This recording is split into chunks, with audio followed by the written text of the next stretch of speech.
Hey guys, Sock here from Socky Tech, and in today's video we are going to be talking about 5 reasons the Samsung Galaxy S22 Ultra destroys the iPhone 14 Pro Max. Both of these smartphones are high-level and expensive smartphones, but when you buy the Samsung Galaxy S22 Ultra, you get more features for your money, more bang for your buck. And in this video we are going to detail 5 things that iPhone 14 Pro Max can only dream about. So let's dive in. Alright, so the very first thing I want to talk about is the display. Now, if you look in the middle, you'll see we have an iPhone 13 Pro Max. That's the S22 Ultra. That's the 14 Pro Max. First, I want to give a quick credit to the iPhone. It has finally gotten rid of that ultra ugly notch that belongs in the Ice Age. So in my opinion, this is more futuristic looking and it's more cleaner. Now let's get this out of the way and talk about these two guys. Now, despite the fact that the notch now looks a little bit better,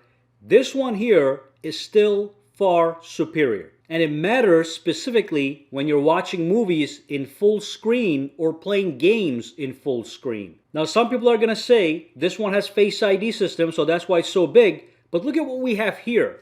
We have an under-display fingerprint sensor that's hiding under the display. I can just click this to log in. And then we have the camera on the top. Here we have the camera and the Face ID system. But as far as enjoying media, consuming media is concerned, the S22 Ultra just destroys the iPhone 14 Pro Max. That large pill does get in the way when you're watching a video or a movie, as long as they're playable in the full screen format, and also when you're playing games. The pill cutout that is probably 7 to 8 times larger than the hole cutout bites into the real estate and takes away from the available real estate. So you can see as I'm playing this video and also showing examples of games playing, the big difference between the two. Imagine having a high definition TV that had a large pill-shaped cutout right on the corner. Of course, this one has a smaller hole, but it certainly is much less intrusive than this guy. It takes away from the available screen real estate and makes chunks of videos and games disappear. So that's going to be number one. I do believe the overall design and shape is more futuristic and clean looking here and better suited for media consumption. Now, another reason the Samsung Galaxy demolishes the iPhone here is the S Pen. So included in the price of your purchase, you get an S Pen that's built into your phone. It's at the bottom right here. So press and it comes right out, as you can see.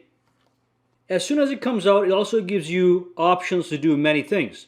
Now, first I'm going to show you something really cool that I like to use personally all the time, and that is the air actions.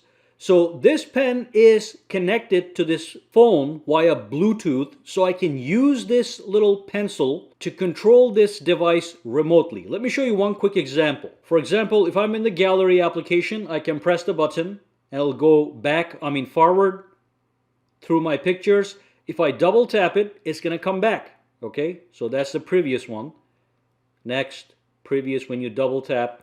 So that's happening remotely, and I can use the Bluetooth range so I can go across the room and still do this, which means I can even give a presentation with this phone using this as the remote control. And then let's say I'm playing music on the phone, and again, let's say I'm throwing a party and using this as my media hub.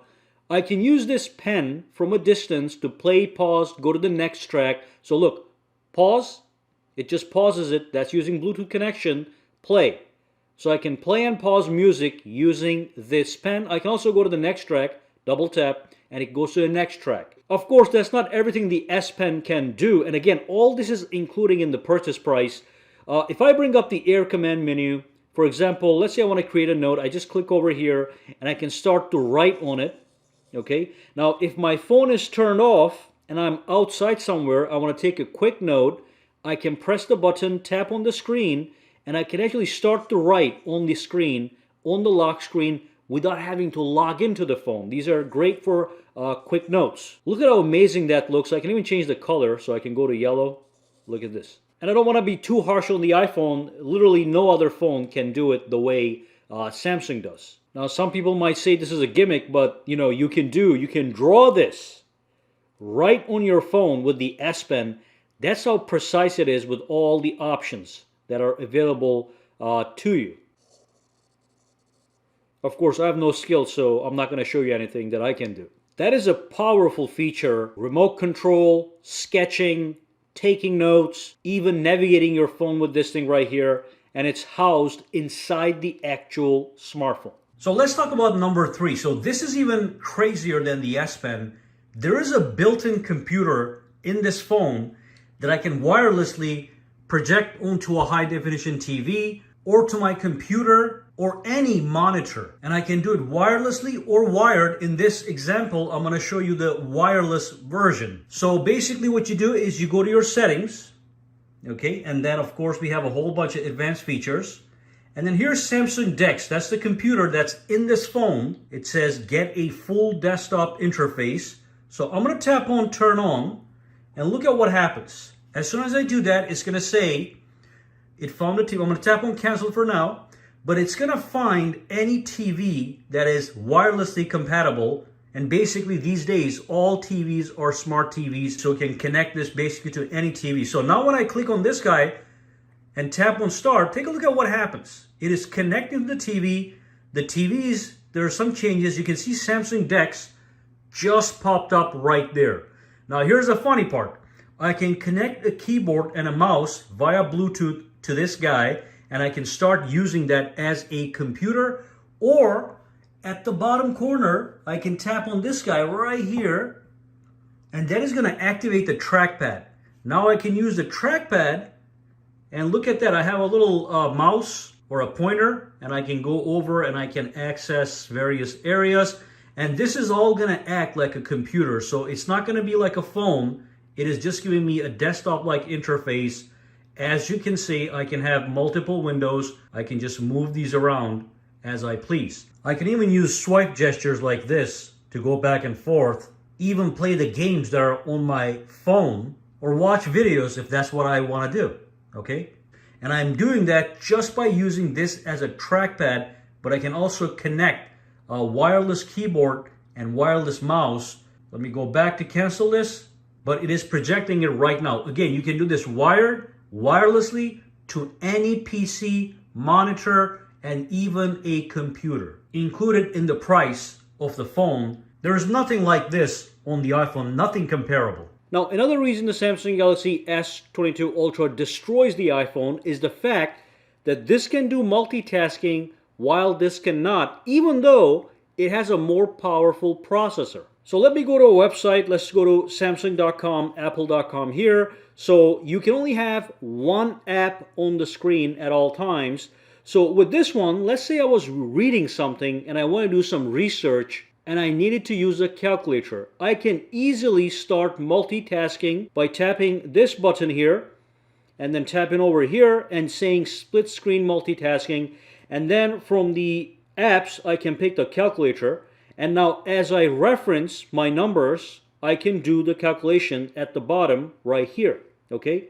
So that is very useful. There are ways to modify this. I can tap in the middle here. I can even switch these back and forth. Or if I just want to use a calculator and forget about this one, after I'm done my research, I can just swipe this down. Now I'm back to the regular screen. And I can do that with any application. So if I come here, let's say I'm using the calculator and I'm using something else. Let's just pick the settings application, modifying some settings over here as I'm using the calculator or whatever. Just another example of multitasking. At the bottom, I'm watching YouTube. On the top, I could be doing something else.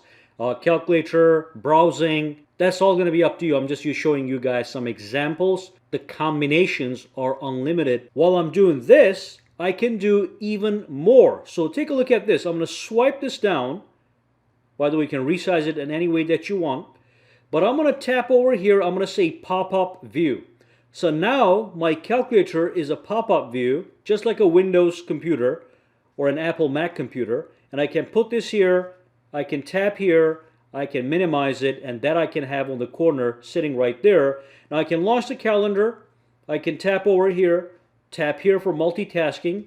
And now I can do multitasking and have a calculator over here available at a tap. Boom, boom, boom, boom. When I'm done, put it aside again over there, okay? The iPhone has a stronger processor than the Samsung Galaxy S22 Ultra, but it still cannot do that's been on Samsung and Android phones for many, many years. Alright, so the very next reason is deep customization that's available on the Samsung Galaxy S22 Ultra. So let me show you what I'm talking about. You can have gorgeous screens just like this one as your lock screen on the Samsung Galaxy S22 Ultra.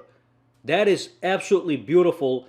I'm going to show you guys 5 more so you understand what I'm talking about. Now here's another one.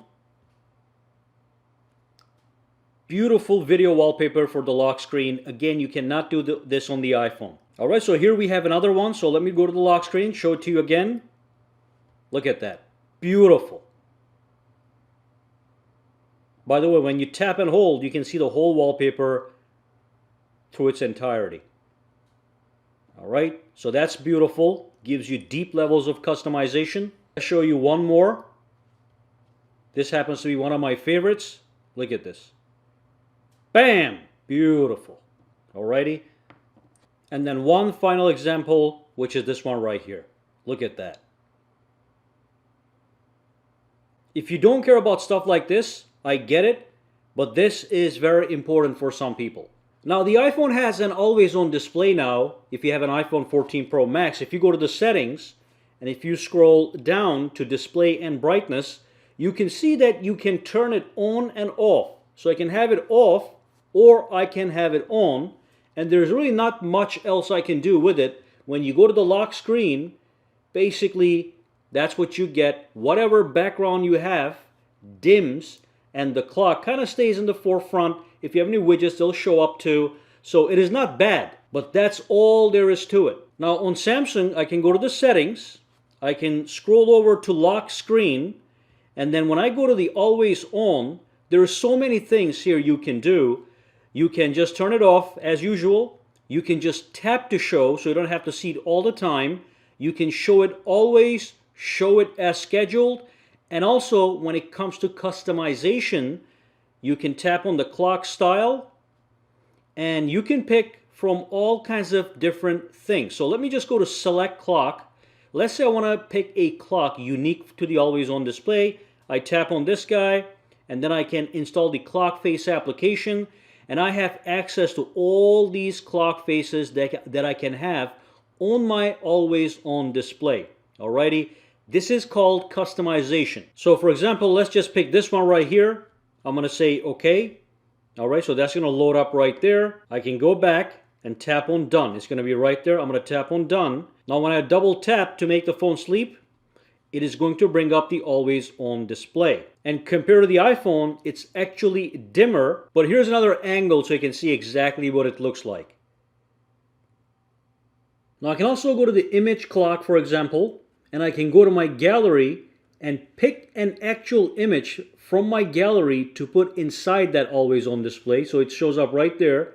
I can even resize this, fit it into that triangle, tap on done, and now let me show you what that looks like in an always on display setting. Now that right there is in fact true customization. You can have any photo that you want on the background right there on your always on display. Alright, so that brings us to the end of this video. If you guys have any questions, comments, or concerns, drop them down below. Let me know. For now, guys, have a fantastic day.